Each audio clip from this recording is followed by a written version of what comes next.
आज हम बात करते हैं उत्तराखंड में जौनसार भाबर क्षेत्र के वीर सपूत केसरी चंद की, जिन्होंने कहा था उनके बलिदान पर शोक नहीं उत्सव मनाया जाए। और 3 मई को आज भी उनके बलिदान दिवस पर स्मृति मेले का आयोजन होता है। वीर केसरी चंद ने देश की स्वतंत्रता प्राप्ति संग्राम में अपने प्राणों की आहुति देके जौनसार और उत्तराखंड का नाम राष्ट्रीय स्वाधीनता आंदोलन के इतिहास में स्वर्णिम शब्दों में अंकित करा दिया था। जौनसार भाबर के ग्राम क्यावा में 1 नवंबर सन 1920 को पंडित शिवदत्त के घर जन्मे वीर केसरी चंद की प्रारंभिक शिक्षा चौहटपुर कस्बे के आसाराम वैदिक इंटर कॉलेज में हुई थी। चौहटपुर कस्बे को आज विकास नगर के नाम से भी जाना जाता है। केसरी चंद बचपन से ही निर्भीक और साहसी थे। खेलकूद में भी उनकी विशेष रुचि थी, जिसके कारण वह हमेशा ग्रुप लीडर बनते थे। सन 1938 में डीएवी कॉलेज देहरादून से हाई स्कूल की परीक्षा उत्तीर्ण कर उन्होंने इसी कॉलेज से इंटरमीडिएट की पढ़ाई भी जारी रखी। देश में स्वतंत्रता आंदोलन की सुगबुगाहट के चलते केसरी चंद पढ़ाई के साथ साथ सभाओं और कार्यक्रमों में भी भाग लेते रहते थे। इंटर की परीक्षा पूर्ण किए बिना ही केसरी चंद 10 अप्रैल 1941 को royal India army service corps में नायब सूबेदार के पद पर भर्ती हो गए। उन दिनों द्वितीय विश्व युद्ध जोरों पे चल रहा था। केसरी चंद को 29 अक्टूबर 1941 को मलाया युद्ध के मोर्चे पर तैनात किया गया। मोर्चे पर जापानी फौजों द्वारा उन्हें बंदी बना लिया गया। उन्हीं दिनों नेताजी सुभाष चंद्र बोस के आह्वान पर आजाद हिंद फौज का गठन हुआ।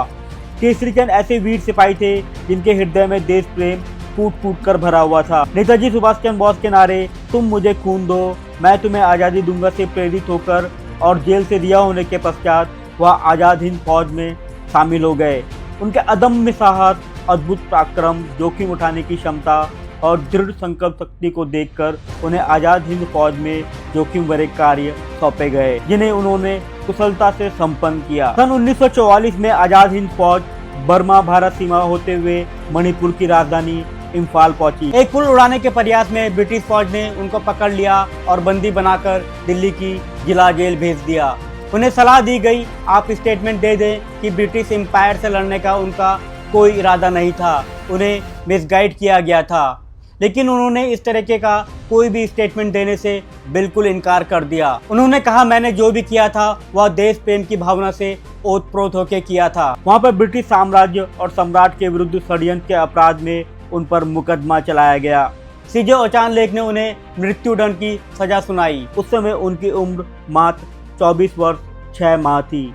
इतनी छोटी उम्र में भी उनके अंदर इतना स्वाभिमान और देश के प्रति चेतना थी कि वह ब्रिटिश सरकार के सामने झुके नहीं।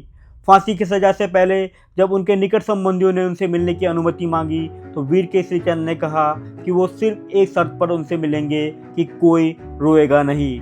उन्होंने कहा मैं अपनी देश की आज़ादी के लिए जान दे रहा हूँ, आप इस पर गर्व करें।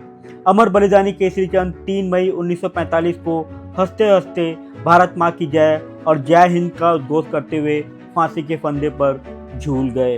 वीर केसरी चंद की पुण्य स्मृति में आज भी चक्राता के पास चौलीथाट रामताल गार्डन में प्रतिवर्ष मेला लगता है, जिसमें हजारों लाखों लोग इस महान वीर सपूत को नमन करने आते हैं। बेहद लोकप्रिय जौनसारी लोकगीत हारुल में उनके बलिदान का आज भी सम्मान किया जाता है।